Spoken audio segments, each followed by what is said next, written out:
हमारे साथ जुड़े रहने के लिए हमारे YouTube चैनल को सब्सक्राइब करें, साथ ही बेल आइकन को दबाएं। नेटरिक न्यूज की खबरें सबसे पहले देखने के लिए। नमस्कार, नेटरिक न्यूज में आप सभी का स्वागत है। मैं हूं आपके साथ सपना दुबे। लोकसभा के चुनाव संग्राम को अभी तक बीजेपी बनाम महागठबंधन के रूप में देखा जा रहा था, लेकिन अब लगता है ये महाभारत बीजेपी के साथ साथ विपक्षी पार्टियों के बीच भी शुरू हो गई है। 5वें चरण के चुनाव प्रचार में लगी सभी पार्टियां एक दूसरे पर आरोप प्रत्यारोप करने से पीछे नहीं हट रही। वो लगातार एक दूसरे पर वार कर रहे हैं।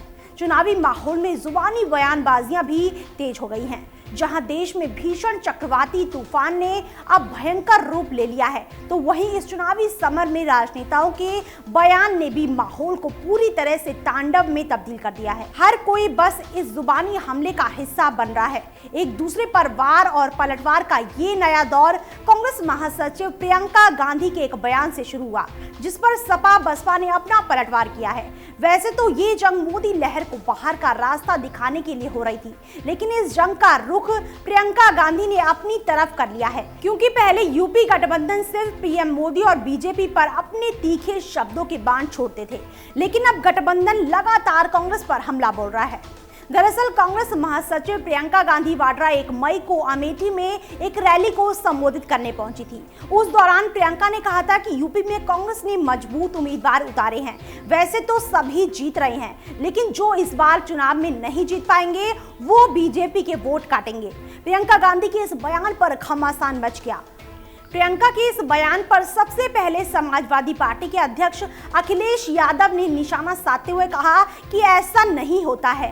हर पार्टी अपना मजबूत उम्मीदवार मैदान में उतारती है और कांग्रेस ने हमेशा ही मजबूत उम्मीदवार को मैदान में उतारा है।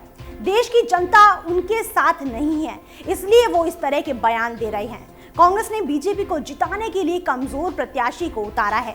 अखिलेश के बाद बसपा प्रमुख मायावती ने प्रियंका गांधी को कमजोर प्रत्याशी के बयान पर आड़े हाथ लेते हुए कहा कि कांग्रेस और बीजेपी दोनों एक ही थाली के चट्टे पट्टे हैं और ये दोनों ही नहीं चाहते हैं कि यूपी में गठबंधन जीते।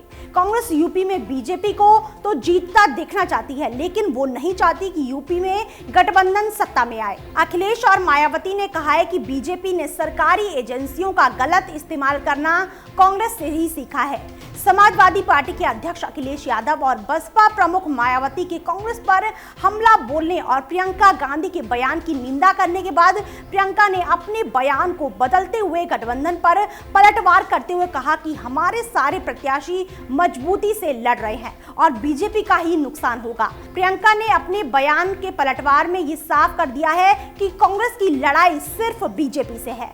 बीजेपी विनाशक पार्टी है, इसलिए वो मर जाएगी, लेकिन बीजेपी के साथ समझौता कभी नहीं करेगी। चुनावी समर में अगर सबसे ज्यादा कोई चीज मायने रखती है तो वो है देश की आम जनता का मूड। देश की जनता के मन में जो एक बार जगह बना लेगा, उसके बाद जनता भी किसी की नहीं सुनती है। पब्लिक सब जानती है, इसलिए इसके सामने नेताओं के खोखले वादे कभी काम नहीं आते हैं। अगर ये किसी को सिर पर बैठाना जानती है तो उसे जमीन पर लाना भी इसी जनता को भली भांति आता है। फिलहाल इतना ही, बाकी ऐसी और बड़ी खबरों के लिए वीडियो को लाइक और शेयर करने के साथ साथ चैनल को सब्सक्राइब करना ना भूलें। आप देख रहे हैं नेटरिक न्यूज, साहस सच कहने का।